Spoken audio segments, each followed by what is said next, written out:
Good. So on this beautiful morning,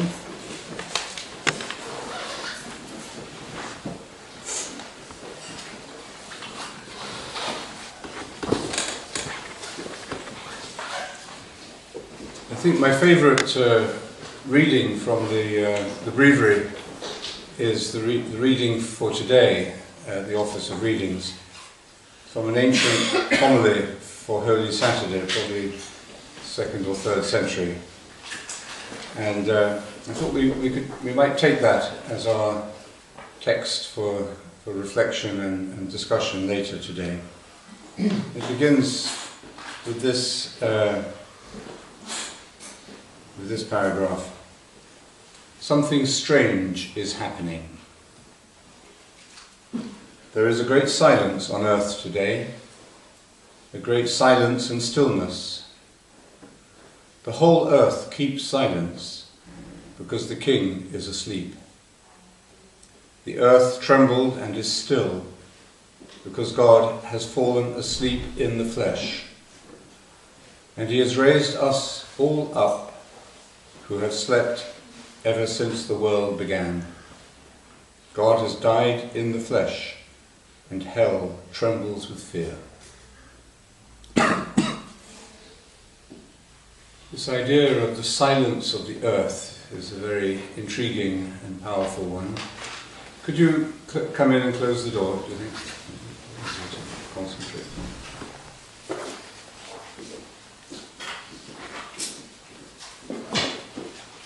So this idea of the earth being silent and the stillness of nature, it's as if he's speaking about the earth or the whole of creation in a state of contemplation.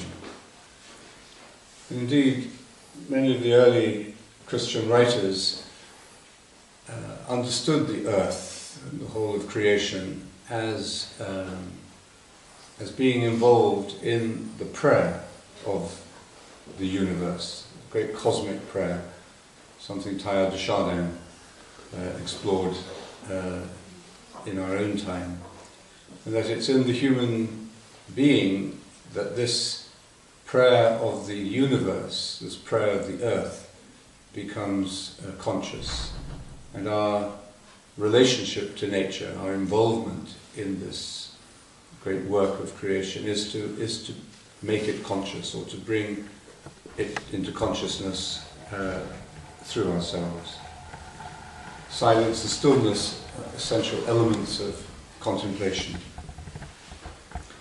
And if creation, we might say, if it is in contemplation, it is because it is itself. Because nature is natural. And we respect and admire people who are natural. We are rather suspicious or reserved about people who putting on airs and graces, or put on a show, or tend to be or feel something that is not genuine. So we have an instinctive respect for nature, for what is natural. And when we feel tired, or when we feel bruised by urban life or commercial life or emotional troubles, we often go into nature, even if it's just Hyde Park or walking in Phoenix Park in Dublin, or but to get back into nature resets our own natural balance.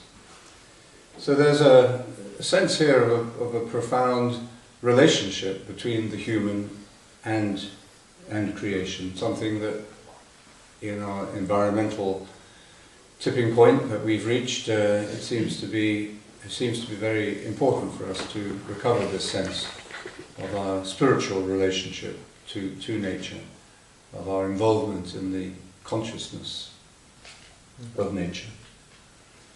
And meditation itself is really about being natural. No more, no less. That's what we are when we meditate. No more than what we are, no less than what we are. And this is humility, just to be natural, just to be who you are, not to pretend that you're better or worse, or play any games with God or yourself or anybody else. The word humility is related anyway to the word humus, earth. To be humble is to be grounded, to have your feet on the ground, and to know how you physically, as well as psychologically and spiritually, but even how physically you are related to the natural processes. Going to bed at night, getting up in the morning. We can't negotiate with nature. This is the lesson that the environmentalists are understanding and trying to teach, a lesson they're trying to communicate to the lawmakers and the economic leaders. You can't negotiate with nature. We can't negotiate with our need for sleep or our need for food. These are natural. In a sense, they're limitations. You might say, I wish I could do without sleep, or I wish I could do without food. We might see them as limitations, but actually a healthy view of these aspects of ourselves is to see that they are ways of relating. We're part of this great ecosystem. We're part of the laws of nature. You can't negotiate with nature. So this relationship to creation as a contemplative entity waiting to be made fully conscious brings us to humility. And it also gives us authority, because whatever is humble has natural authority. We see this in the way Jesus dealt with Pilate yesterday. Pilate saw him as a king, although he was a common criminal about to be disposed of. What we see, especially in the Gospel of John, is the authority of Christ, even in the midst of his humiliation. And the reason that he wasn't humiliated in that sense, but his natural authority was manifested, was because he was humble. He knew himself. Humility is another word for self-knowledge. To know ourselves no more, no less than who we are. A natural product of the practice of meditation. And then the second paragraph shows that this state of stillness and silence is quite a dynamic and powerful one. When we meditate, we practice stillness of body, and try to be still in mind, and we try to be as silent as we can, physically and interiorly. But we very quickly discover that this silence and stillness are not static or isolating. The stillness that is static has no energy. It's a depletion or evacuation of energy, or it's death. It's just winding down. It's just in rapid entropy. All the energy is flowing out of it. But the stillness of contemplation is energizing. We get up from our meditation feeling refreshed and renewed and ready probably to keep going for another few hours. And in the same way, the silence of meditation enhances our capacity for communication.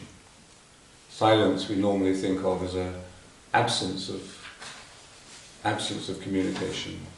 You know, the TV isn't working, the radio isn't working, or the email isn't working. This is a lack, a restriction of our powers of communication. But in silence, a real silence, the silence of contemplation, we discover communion. We discover that we are actually capable of the fullness of communication, which is not just transmitting a message through a medium, whether it's our voice carrying our words or email carrying our digital signature. But in silence, we are not using a medium to communicate, to send a message. We're already there. We're already in communion. What we are trying to do in communication is we've actually got there. It's actually achieved already. The deeper the silence, the more real and alive is the communion. And if we want to understand why meditation creates community, that is probably the explanation. That our experience of communion, when it is shared, and it is known between people, is a catalyst and changes the kind of relationships we have with the people who are having that same experience. So our relationships are changed through this experience of silence together. Just meditate with people for a few days or even once, and you look at them differently. The usual barriers of fear or suspicion, or how am I going to appear to this person, or am I going to like this person, or are they trying to get something out of me? Those kind of fears or reactions diminish or even disappear and are replaced by what we'll see later in this homily, something much more non-dual, something much less threatening or threatened.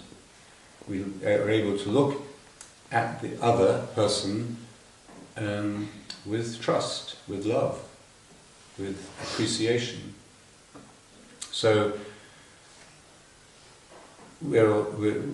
again, one of the urgent needs of our time is to create a community on the earth, a community of nations, dealing with the global problems we have, which we cannot achieve by the old nation-state methodology anymore. Nationalism is counterproductive to solving global problems, whether it's financial or ecological, on the scale that we have to face them. So a community of this kind is a political necessity, really, or survival necessity for us. Just as tribes in the Iron Age or the Stone Age needed to unite and hang together in order to defend themselves against other tribes or against the forces of nature or wild beasts. So humanity now, on a much larger scale, has to see its unity, not in a tribal way, but we might say in a spiritual way. And tomorrow morning, when we go to the standing stone in the middle of the island, it's in the exact geographical, and if not geographical, at least spiritual centre of the island. The standing stone there has been there for thousands of years, is a great symbol of that, of stillness and silence. And when we gather around it, around that point of stillness and silence, at the centre, and it becomes our centre. God is the circle whose centre is everywhere, whose circumference is nowhere. And it's in this experience of community then, gathering around a centre that is silent and still, but full of energy and full of communion, that we can discover the truths that we are seeking. This is how the homily goes on, speaking about the dynamism of the dying of Jesus. That Jesus has gone on a journey. He has gone to search for our first parent as for a lost sheep. Greatly desiring to visit those who live in darkness and in the shadow of death, he has gone to free from sorrow the captives Adam and Eve, he who is both God and Son of Eve. the Lord approached them, bearing the cross. It's a symbol, a picture you see in many icons, the descent into hell, one of the articles of the Creed. And visually it's often shown with Christ carrying his cross and breaking down the walls of hell, or the gates of hell, and sometimes reaching out into the darkness to pull people out, to pull them back into the light. So going into hell it's like a rescue operation. It's like the SAS, going into special services going in to the enemy camp and rescuing the hostages. The Lord approached them bearing the cross, the weapon that had won him the victory. So, a fundamental paradox. The cross has become a weapon. The cross, which was a symbol of defeat and a weapon used against him, has now become his weapon. But of course it's another kind of weapon. It's not a weapon used to inflict violence. It's a weapon used to reach out and connect and rescue. But it is a force, it is a power. So it has that. At the sight of him, Adam, the first man he had created, struck his breast in terror and cried out to everyone, "My Lord be with you all." So imagine this dark cave with all these Neolithic creatures in there, and Christ coming, and the first human being, terrified but also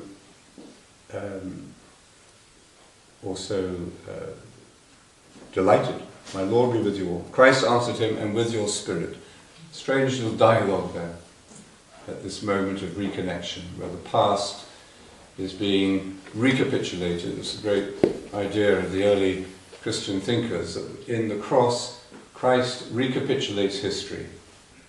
So the past, and all the mistakes of the past and so on, all of the past is gathered up and pulled in to the present. And there's this kind of liturgy, or this exchange or dialogue. He took him by the hand, Christ took him by the hand, and raised him up, saying, "Awake, O sleeper, and rise from the dead, and Christ will give you light." So he went in search of our first parents. Well, we might put that in another way. So that's a very attractive way of expressing it. But maybe you could even say he sort of sunk down into the depths of the genetic pool. We're all made of stardust. We contain elements in our physical being, atoms, which were in existence at the time of the creation of, or the beginning of the universe, the Big Bang. We are dust, and unto dust we shall return. Somehow we pass on our family likenesses and traits and characteristics and cultural and linguistic, psychological aspects. We pass these on through our different family and racial links, through our genes. So we have a great genetic pool that we're just beginning to understand and play around with. And we also have this great collective unconscious. We sort of skim the surface of consciousness most of the time. Meditation we go a little deeper, of course. But in the levels of the unconscious, we see strange shapes and strange forms of our own previous stages of evolution. And into those deep pockets of the past that remain with us, Jesus has entered. They remain with us as locked pockets until they are illuminated by consciousness, by the present.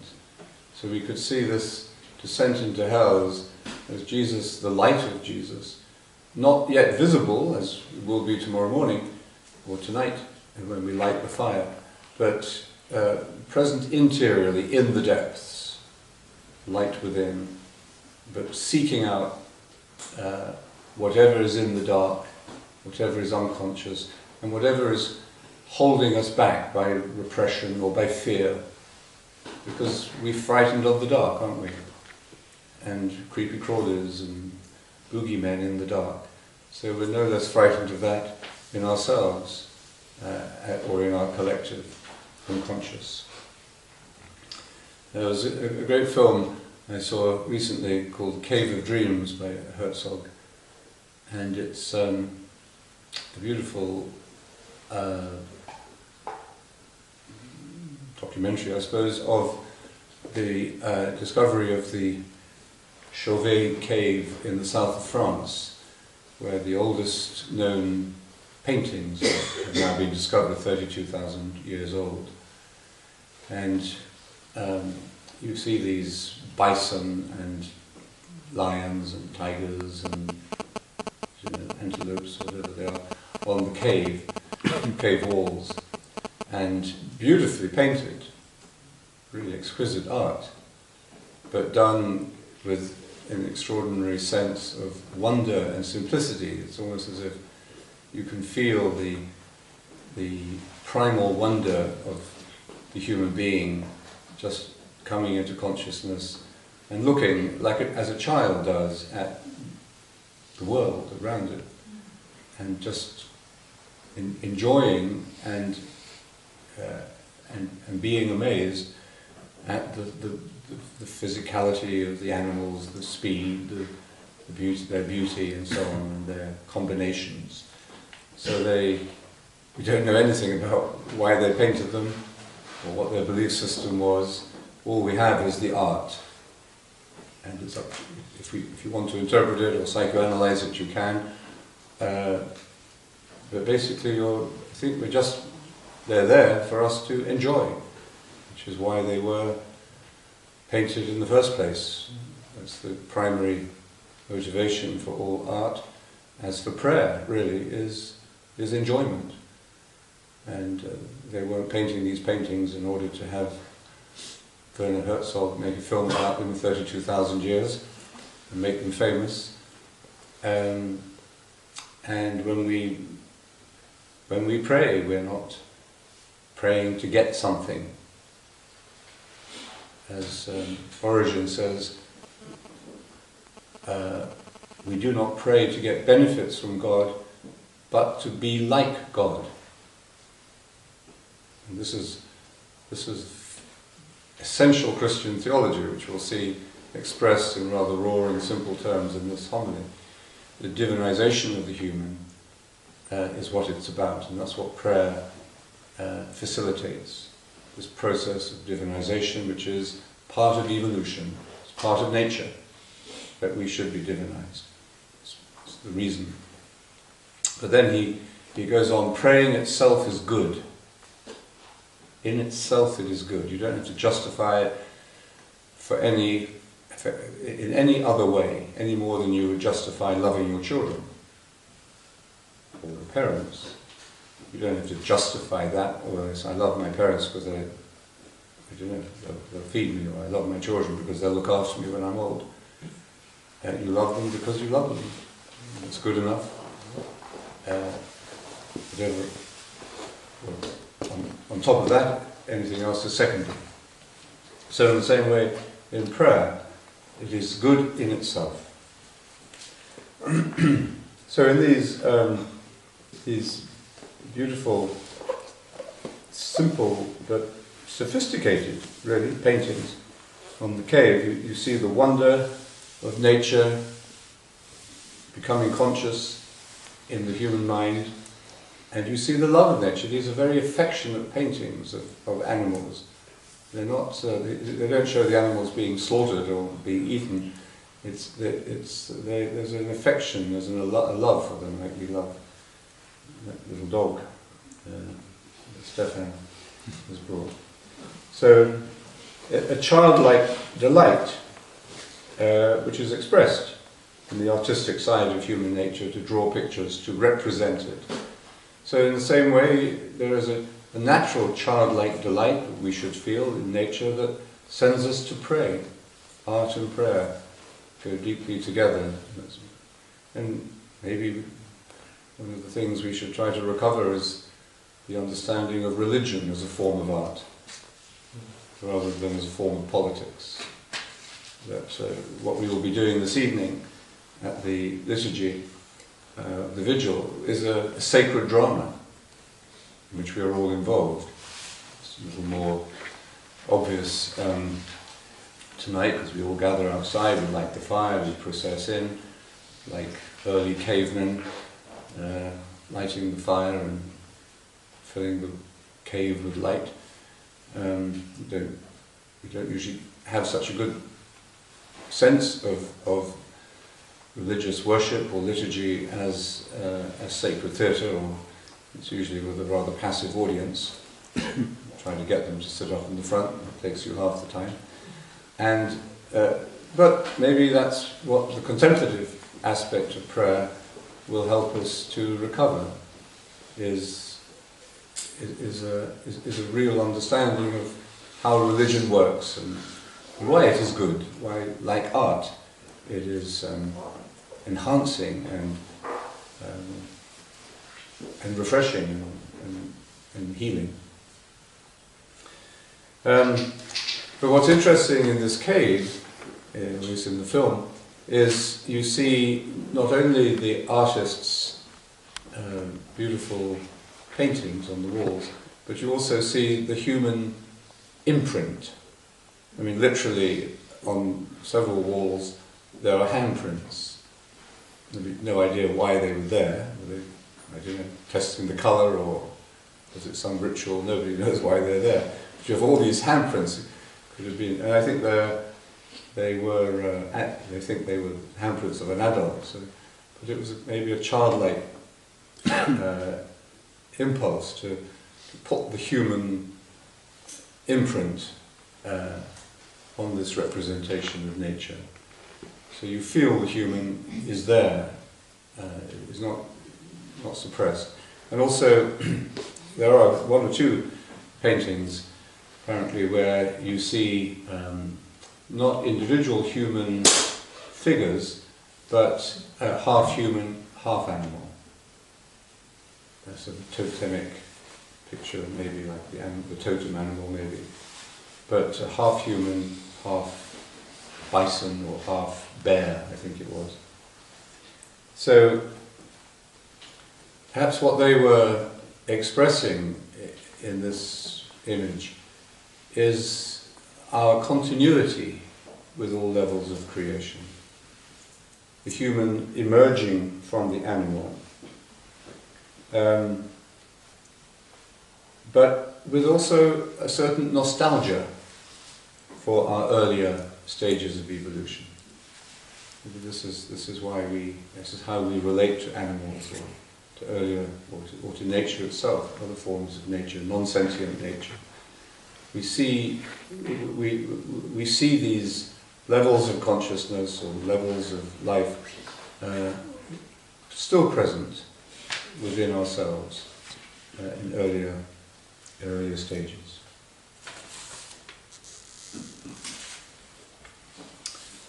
And he goes on. I am your God. This is Christ speaking now to all the people in the cave.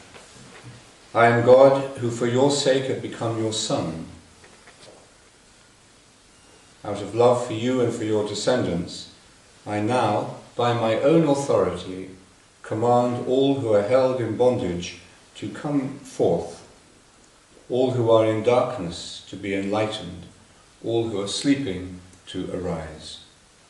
I order you, O sleeper, to awake. So here's a very strong authority, the authority of Christ, not used as power to dominate or to make us frightened, but you feel it. You feel this grip on the scruff of your neck, and you're being pulled out of your sleep, pulled out of the cave of dreams, into the light. And this is the power of Christ. It's, again, in a way, it's not to be negotiated with. It has the same authority as nature. Rise up from the dead. No. I did not create you to be held a prisoner in hell. So what are you lingering in this state of fear and repression and darkness? And get out, get up. It's like he says sometimes to people he heals, take up your mat and walk and get going. Get out of it. Rise up, work of my hands, you who were created in my image.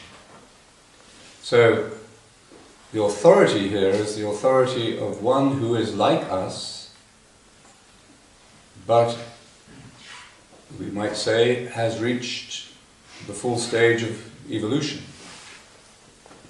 And like an elder brother or elder sister who we know we're part of the same family, we've got the same genes, but they're ahead of us in the line, and they know a little bit more, or they can help us and pull us through.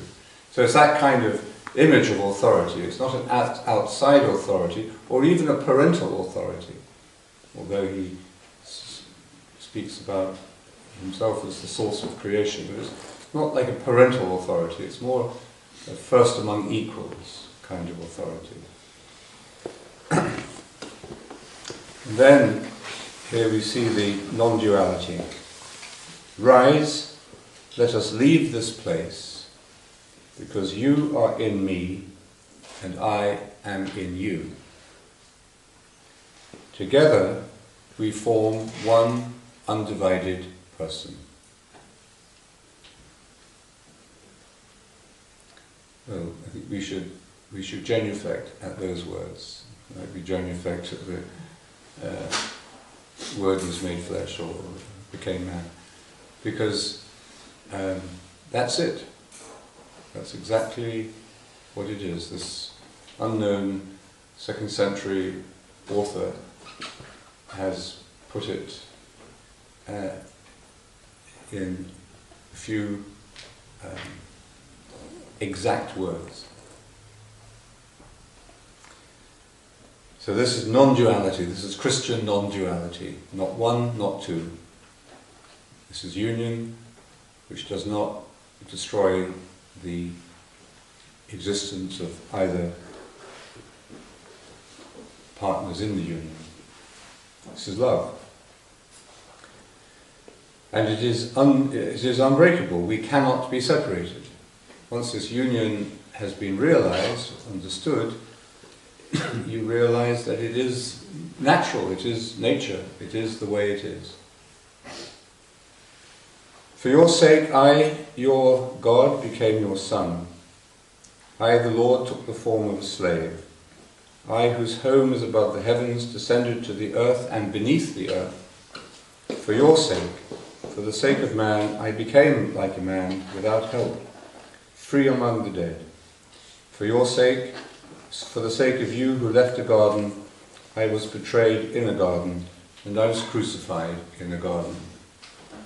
So, what we see here an expression of faith arising from this experience of union with Christ, but finding the language of a particular culture, of a particular biblical tradition. Using these images of garden, that if you were brought up in this tradition, if you'd heard these readings from childhood, you would recognize. It becomes your language, it becomes the myth, the great images that allow you in some way to express the mystery. You know, some of those images in the Passion narrative that we read yesterday, you know, for some of us anyway, have sunk so deep into our minds that when we hear them again, it sets off a million little associations. and if you know even a little bit of the Bible, it will send off little links, little hyperlinks in your mind that connect with all the other images related to it in the other books. Problem is, of course, is that that language, like other languages, is being lost today. And I think there are 4 human languages being lost every week, or I forget the statistics, but I think it's 4 a week. So many thousands of languages in Papua New Guinea or in the Amazon, and they're all being lost, replaced with internet English, textbook English, or various dialects of English, of course, too. And these great varieties of human language were something to celebrate. We complain that, think of them sometimes as barriers to communication, as the Tower of Babel, you know, and it's frustrating if we don't speak each other's languages. But at the same time, the existence of all these languages suggests, you know, a vast, broad spectrum of potential for communication. You could communicate so many things in different languages. And the fewer languages you have, or the shorter, or the smaller your vocabulary, which is even worse, the worse off we are, and the more likely you are to end up spraying graffiti on walls, or vandalism, or going out on a Saturday night to express your anger in some violent way. So, I'm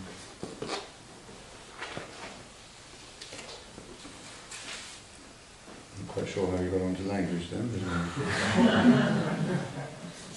Yes, well no, the language, these images that the author of the homily is using to describe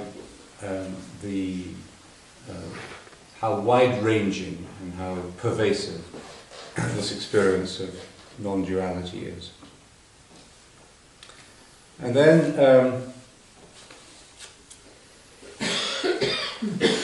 so his descent into hell is what's happening here. Pope Benedict said quite recently, I think, that hell is the place of isolation where love cannot reach, something like that. It's a very good definition of hell, and it makes you realize that we shouldn't mythologize hell too much as a place of punishment that we should be frightened of after death. Hell is well enough known to many people here in this life. You know, there are different stages or degrees of hell. Some forms of depression are really experiences of hell, where we feel untouched, unknown, unreachable, and love cannot reach us. But in fact, if Christ has descended into this unreachable place where love cannot reach, then it is no longer hell. It is no longer unreachable. Love has penetrated it. And the meaning of this is that whatever experience we may find ourselves in at any point in our life, with a broken heart, or a terminal illness, or a period of depression, we are actually not in a place that he has not been to. And if he has been to it once, then he is there, like those paintings on the caves. So he is there, and that is Christian faith, really. That is the transformation of consciousness, and the transformation of our understanding of the world in the light of what we are celebrating tonight. And this optimism. It's not just facile optimism, but this sense of this is where we're heading, this is the evolutionary omega point that we're moving to. This is what led some theologians in the early church to say, well, in that case, logically, everything and everyone is going to benefit from this. That Judas has been saved, that even the devil is going to be saved. And it was interesting that kind of teaching, which you would think would be applauded really, what a wonderful idea. All will be well and all manner of thing will be well. But it was often condemned or made authorities very uneasy, religious authorities very uneasy. And the idea of the devil being saved one day, it's much easier for a power structure to keep the devil a permanent outsider, a permanent enemy, you know. It's like every oppressive regime has to have an enemy to unite its, to unite itself. And but the idea that this non-duality, this all-pervasive love released through the cross and resurrection has just spilled out, it's like a flood that goes everywhere and affects everything beneficially, that's a new world, isn't it? That is a new creation. And to experience the resurrection means, I think, that we glimpse that and we say, if that's true, then I can live differently. I can begin to love my enemies. I can begin to deal with my own problems or my own depression, or I can live with this broken heart. You know, I can live differently because of what has happened. And then you get, it's embedded, this theology is embedded in Christian theology, except it's sometimes treated a rather ambivalent response. O felix culpa, we say tonight. O happy fault. So even mythologically, we say this first sin that started all the negative things of the world, the sin of Adam. Thank God for this first sin we sing tonight. O happy fault of Adam, because without this, we wouldn't have this wonderful evolution. Sin is behovely, sin is useful, according to great theologian Julian Norwich. So Jesus goes down into hell, he meets Adam, he has this little dialogue, and you feel that this illumination is taking place in the same way that in meditation all levels of consciousness are illumined. Every level of consciousness, every aspect of ourselves is touched by this experience of contemplation. Your work, the way you deal with your people at work, or your friends, your colleagues, your partners, your family, your children, the bus driver, taxman, everybody. Here in Ireland, the IMF. So everybody in your world is, and everything in your world is illumined with this experience. And that shows us that meditation, what meditation means, what contemplation means, it's not self-hypnosis. It's not altered states of consciousness. Those are easy, those are simple and relatively elementary. If you play around with different techniques or you take a bottle of whiskey, you can have altered states of consciousness. But meditation is integration. It's development in a natural way. And the whole package of human consciousness is developed. The old self is reconciled with the new self. The old Adam with the new Adam. At a psychoanalytical level, we call this individuation, or getting over the past, or dealing with our problems, dealing with our painful experiences of the past. or a healing process. But it's also happening here at an ontological level. That means at a level deeper than the individual personality. This doesn't negate the individual person benefiting from it. We all benefit from it. But it's much deeper than that. In the light of the resurrection, you and I are one undivided person. That's the mantra for today. Outside of meditation, that's the mantra for today. You and I are one undivided person. And we're persons, not individuals. Individuals exist somewhat in isolation, persons exist in relationship. And this meeting with Christ in hell is an awakening. He's calling us to the wakefulness of the Buddha. God sleeps in the death of Christ, but in that sleep, he enters into our sleep and says, wake up, get up. It's a lovely morning outside. Get out of bed, draw the curtains, and get out and go for a walk.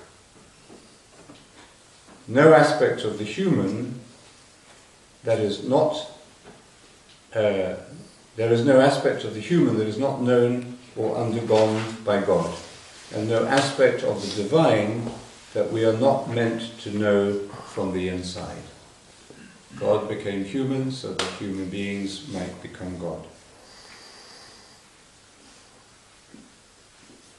So we see again here the authority of Christ. I order you, sleeper, to awake. It's as if he's entered into the cave of dreams.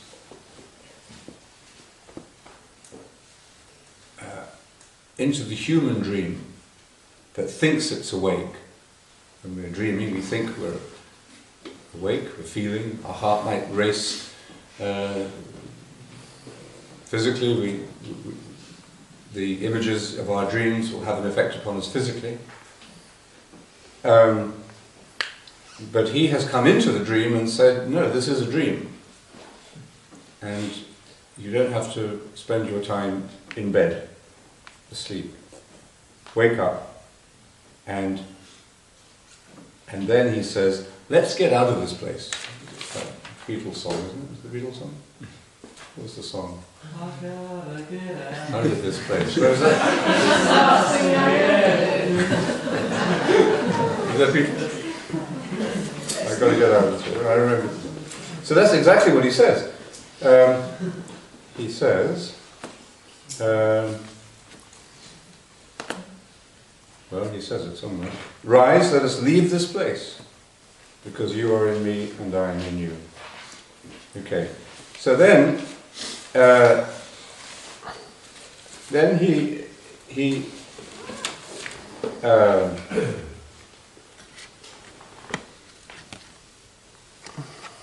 it's like we're being collected, like children when you go away and you stay with, do an overnight with your friends or go on holiday, and then you're being collected and brought home. But we're no longer children. This is evolution taking place. So it's a reunion, because we are now able to recognize him. And it's the recognition takes place in a special way when he reveals his wounds. I slept on the cross, where he says, see on my face the spittle I received in order to restore to you the life I once breathed into you. See the marks of the blows I received in order to refashion your warped nature in my image. On my back see the marks of the scourging I endured to remove the burden of sin that weighs upon your back. See my hands nailed firmly to a tree, for you who once wickedly stretched out your hand to a tree. I slept on the cross and a sword pierced my side, for you who slept in paradise and brought forth Eve from your side. My side has healed the pain in yours. Beautiful. my side, where he felt his pain, has healed the pain in yours. His redemptive suffering. And here we are being asked to see, not as perhaps many of us were brought up, look at the wounds of Christ and think about what a horrible child you are because your sins have done this to Jesus. A complete misinterpretation of the Passion. It's a Mel Gibson type of interpretation. But actually, it's not. He's saying these are the wounds of love. And if I love you, and you don't return that love, I feel pain, don't I? No pain worse than unrequited love. And if the wounds of love can awaken love in the beloved, that is healing, that is redemption. So this is redemptive suffering. It's not that he's paying a price to get us off a huge national debt, the human overdraft that only God can write off or forgive. That's not the language really that we have to understand this in. It's the language of love. And the wounds of Christ that we reflected on yesterday are the wounds of love. So it's the economy of love, not of the law, that we are dealing with here. And it's knowing that we are loved and held in the divine embrace, and that embrace is not an imprisoning, it's not a constriction of our freedom. Many people are frightened of being held, are frightened of being loved, because it feels as if we are being trapped. But the embrace of God's love is quite the reverse, it frees us. So there is a restoration happening here, not a regression. He says, "Rise, let us leave this place." He repeats this the third time. The enemy led you out of the earthly paradise, so the Garden of Eden, and he said, "I will not restore you to that paradise." So it's not regression. We're not going back. But I will enthrone you in heaven.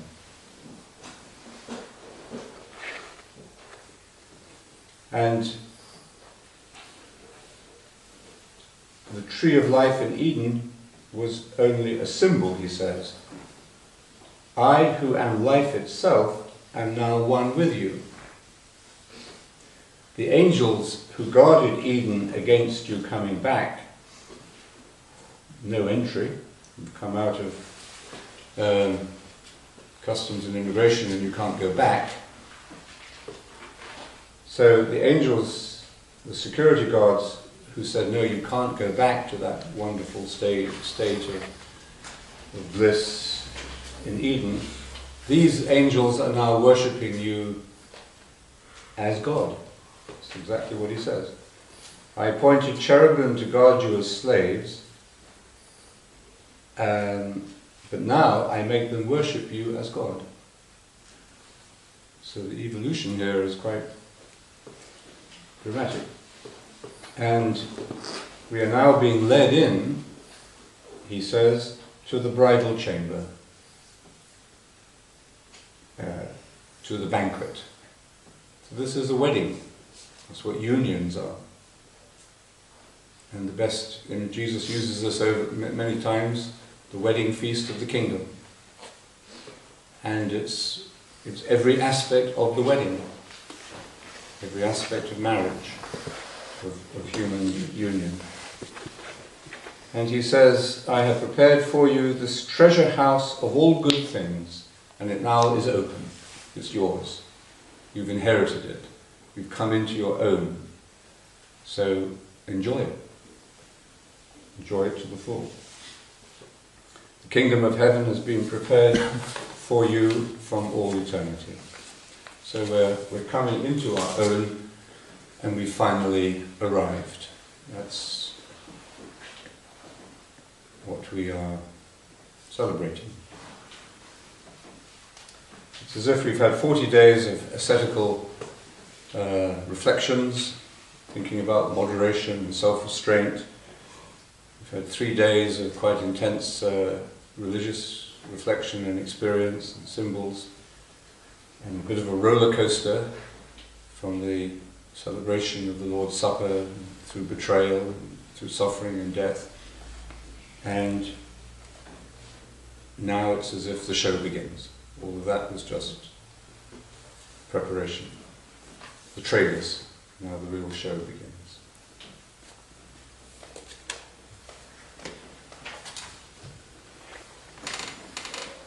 So, Wojciech, would you like to give us a little loosening?